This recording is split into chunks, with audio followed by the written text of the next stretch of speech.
Hello friend, तो ये हमारा पार्ट 7 है हमारी इंडस्ट्रियल फार्मेसी 2 का। ठीक है, तो हमारे 6 वीडियो कवर कर चुके हैं हम, जिसमें यूनिट 3 तक कवर कर चुके हैं। ये यूनिट 3 का लास्ट टॉपिक है, जिसमें biostatics in pharmaceutical product development. ठीक है, तो इसमें बायोस्टैटिक्स होता क्या है?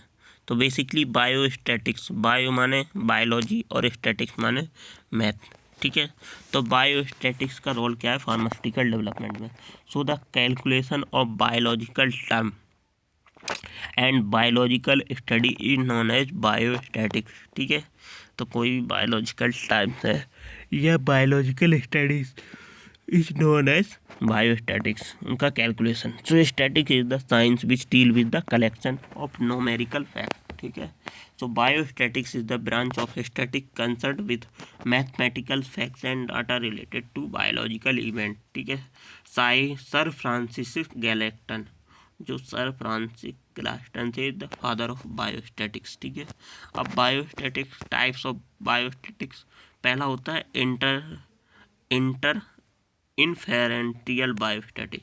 इनफेरेंटियल बायोस्टैटिक क्या होता है? In this method of general larger group the generalize based on the information. ठीक है, तो इसमें हमारा large group about of sample the sample considered to the population. ठीक है, तो ये हमारा लार्ज ग्रुप है, इंटरफेरेंटियल बायोस्टैटिक्स होता है। ठीक है, तो बायोस्टैटिक्स बेसिकली है क्या कि मैथमेटिकल रिप्रेजेंटेशन, आपने ग्राफ वगैरह देखे होंगे किसी की। ठीक है, तो इस टाइप से ईयर रिप्रेजेंटेशन होता है पूरा ग्राफ्स का। ठीक है, तो कितनी ग्रोथ हुई है, तो बायोस्टैटिक्स के अंडर में आता है। मैथमेटिकल रिप्रेजेंटेशन, परसेंटेज कितनी है। ठीक है, तो वो सब बायोस्टैटिक्स के अंदर आता है।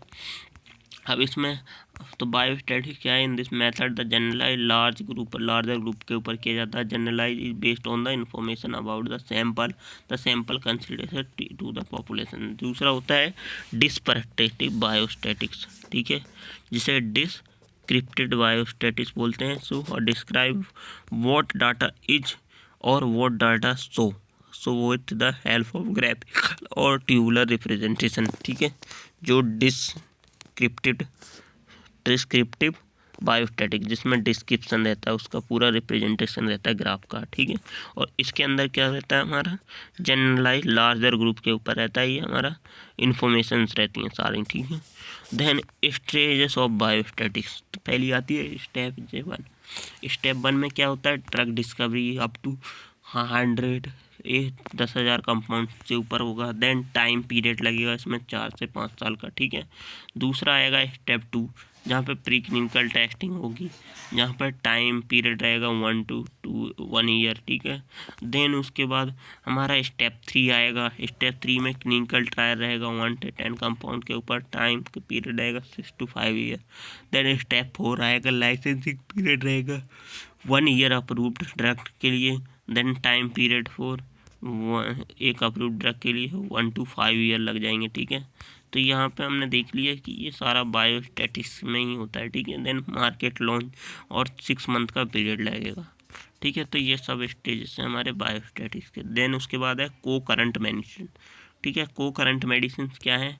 All subject should be maintained on the same medication through the entire study. ठीक है, सो सारे जो भी सब्जेक्ट हैं वो क्या करते हैं? Same medication, all subjects should be maintained on the same medication throughout the entire study period as a medicinally possible with no introduction of new chronic therapy। ठीक है, तो ये हमारे को करंट मेडिकेशंस होते हैं। क्या? ऐसे सब्जेक्ट पर जो किए जाते हैं, maintain on the some medication throughout the entire study period, medically feasible with no introduction of new chronic therapy, कोई भी नई थेरेपी नहीं देती। तो ये हमारा को करंट डाटा होता है। Then doses and doses regimen क्या होता है? इन्फॉर्मेशन ऑफ डोज, इसमें डोजेस की इन्फॉर्मेशन होता है। Route of admission, dosing schedule होता है। ऑप्टिमल टाइमिंग बिटवीन डोजेस, के बीच में क्या क्या टाइमिंग रहेगी। ठीक है, उसके बाद डोजिंग शेड्यूल्स वगैरह। ठीक है, then adjustment for the pet, age, meal and other patient information. ठीक है, ट्रीटमेंट पीरियड रहेगा। Then data representation for FDA submission के लिए क्या क्या डाटा रिप्रेजेंटेशन होता है। ठीक है, तो data representation for FDA submission. FDA is a US based regulatory that create rule for the safety and efficacy of drug for approval have a present data to the FDA। ठीक है, इसमें हम पूरे डाटा देते हैं drug का पूरे FDA को। कैसे? जब प्री क्लिनिकल, तो इसमें INDA का डाटा दिया जाता है, data submission for FDA। Then clinical trial का डाटा, जो NDA का डाटा होता है वो भी हम FDA को देते हैं। Then market authorisation and then approval मिलता है ड्रग का। अब इसमें data representation for FDA submission होता क्या क्या है?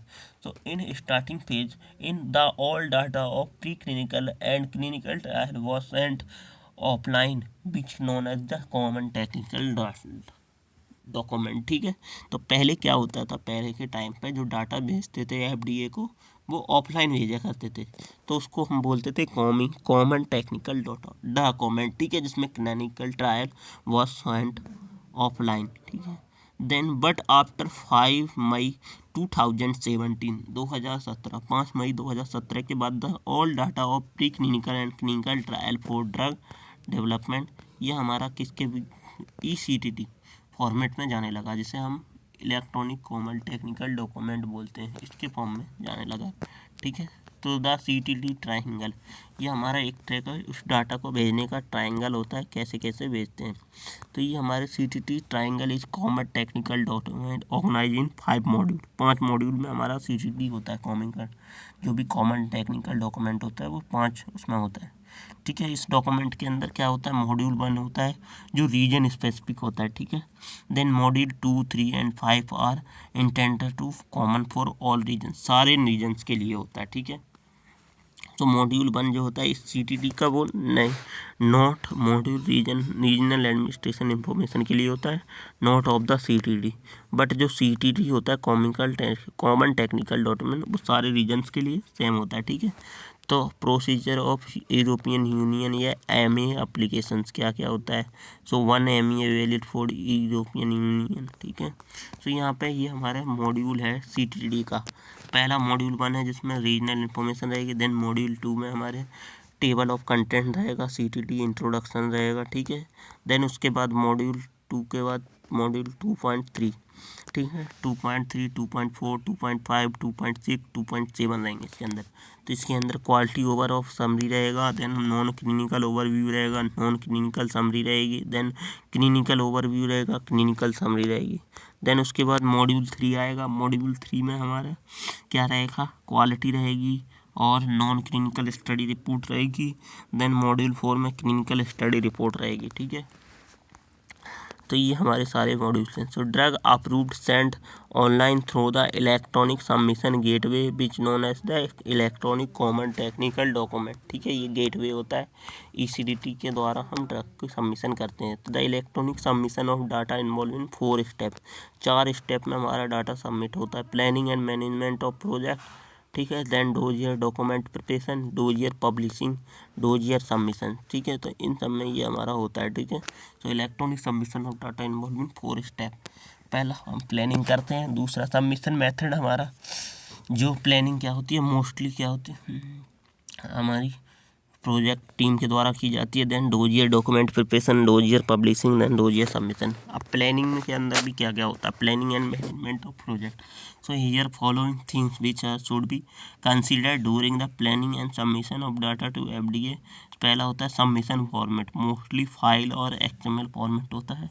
देन सबमिशन मेथड होता है जिसे हम ES गेटवे बोलते हैं, इलेक्ट्रॉनिक सबमिशन गेटवे बोलते हैं। ठीक है, देन सबमिशन कंटेंट होता है जिसमें नोट स्कैन्ड इमेज होती है। ठीक है, देन उसके बाद सबमिशन साइज होता है जो maximum 10 to 100 GB to minimum 6 GB तक होता है। देन दूसरा होता है इसमें डोजियर या डॉक्यूमेंटेशन प्रिपरेशन।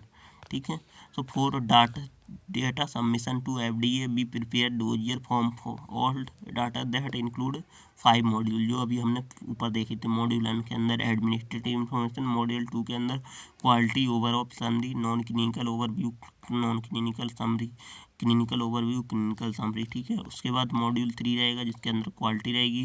देन मॉड्यूल 4 आएगा non clinical study report. Then module 5 clinical study report. तो वो अपने ये अभी ट्राइंगल देखा था ना, उस ट्राइंगल के अंदर ये डोजियर की पूरी प्रिपरेशन रहती है। ठीक है, इस तरह से हम डोजियर बनाते हैं। ठीक है, देन उसके बाद आता है डोजियर पब्लिशिंग। अब इस डोजियर को पब्लिशिंग करना है। After dossier preparation it publish on the web portal of FDA। It can be tracked online after submission, ठीक है। देन डोजियर पब्लिशन के बाद हम dossier submission and final submission. At last dossier submitted through the FDA secure electronic submission gateway and all data is reviewed by the validate by the FDA। so after that FDA approved or reject the draft, ठीक है। then अब planning for submission, ठीक है। इसके बाद हमारा होगा planning for submission. Planning for submissions के लिए क्या क्या होता है, चेक लिस्ट होती है, इसके अंदर ग्लॉसरी होती है, ठीक है, जिसमें टर्मिनोलॉजीज वगैरह होती हैं, ठीक है। देन हमारा टेम्पलेट्स होते हैं according to ICH M4 guidelines और E3 गाइडलाइंस के अकॉर्डिंग। देन टाइमलाइन टेबल होती है, ठीक है। तो ये प्लानिंग फॉर सबमिशन। उसके बाद इलेक्ट्रॉनिक सबमिशन गेटवे, जिसे ECG बोलते हैं। सो FDA ECG जो क्या होता है, is solution for the expecting electronic regulatory submission. जो FDA ECG is available, easily available, highly scalable, high performance, automatically work। so FDA ECG provide two method for marketing submission to FDA। पहला होता है web trader, जिसे web interface बोलते हैं। एक AS2 software system to system, ठीक है, software system to system ASS होता है, ठीक है। तो इनके द्वारा हमारा ECG इलेक्ट्रॉनिक सबमिशन गेटवे होता है, ठीक है, जो FDA को दिया जाता है, ठीक है। Web trader, web inter. एक होता है NES, सबसे ज़्यादा देने वाला, नॉन ECDD इलेक्ट्रॉनिक सबमिशन, ठीक है। तो NES सबसे ज़्यादा दिया जाता है। It use for the submission of ECDD file to registration, ठीक है। अगर हमारा इलेक्ट्रॉनिक सबमिशन जो होता है वो दो फेल हो जाता है, तब हम नॉन ECDD इलेक्ट्रॉनिक सबमिशन देते हैं, जिसे NES बोलते हैं। अब data management of clinical studies. क्या क्या डाटा मैनेजमेंट होता है, clinical data management CDM is the critical phase in clinical research which lead to generation of high quality reliable and statically sound data from clinical trial. So basically clinical data management is statical phase होता है in clinical research में, which lead to generation of high quality and reliable statically sound data from clinical trial. It assure collection, integration and availability of data at appropriate quality and cost, ठीक है। तो CDM have to produce a drastic reduction in time of drug development to marketing. Then clinical trial consist of series of stage. इसमें क्या क्या होता है, initiation होता है, प्लानिंग होती है, एजुकेशन होता है, monitoring and control, analytical reporting होती है। So a decided trial manager is appoint by the sponsor to avoid trial failure के लिए, ठीक है। तो ये हमारा data management of clinical studies होता है, ठीक है। तो उनका डाटा मैनेजमेंट होता है क्लिनिकल डाटा मैनेजमेंट, ठीक है। High quality and reliable statically maintain करके रखते हैं, ठीक है। तो इफेक्टिव ट्रायल मैनेजमेंट के लिए प्रॉपर प्लानिंग ऑफ प्रोजेक्ट होती है, टाइम मैनेजमेंट होता है, timely approved of the trial, proper designing of clinical trial proper, ठीक है। तो सब कुछ होता है। अब फंक्शन ऑफ CDM क्या होते हैं, इसके अंदर केस रिपोर्ट फॉर्म होती है, डाटाबेस डिज़ाइन होता है, 21 CFR एंड 11 कंप्लेंट वैलिडेशंस होती हैं, loading and application extender data, medical coding में status reporting, form management, data entry and clinical data locking वगैरह सब कुछ होता है, ठीक है। Then clinical data management system में द क्लिनिकल डाटा जो मैनेजमेंट सिस्टम होता है वो CFR are stored in CDMA and this system employs various means to clarify the reduce responsibility to human entry। types of CDM, paper based CDMS और electronic data capturing CDMS। then paper based जो CDMS होता है वो होता है data entered in CDM from CRF। तो time consuming process होता है, इनएक्सपेंसिव होता है, और DSF send to paper from the site, ठीक है। देन उसके बाद इलेक्ट्रॉनिक डाटा कैप्चरिंग सिस्टम होता है, data is directly uploaded on CDMS by the investigation. The time saving process होता है, एक्सपेंसिव होता है, electronic altered send to site is there is problem, ठीक है। So once the data is uploaded on the site then the validation is done by the data validation team। so this is description is then alert sent to the site it resolve it, ठीक है। तो ये हमारा electronic and paper based system था हमारा, किसके लिए, effective trial management के लिए, ठीक है। तो ये हमारी यहाँ पे यूनिट 3 कंप्लीट होते हुए, थैंक यू। अब नेक्स्ट पार्ट में हम यूनिट 4 को पढ़ेंगे, ठीक है। उसके बाद हम यूनिट 5 कंप्लीट कर लेंगे।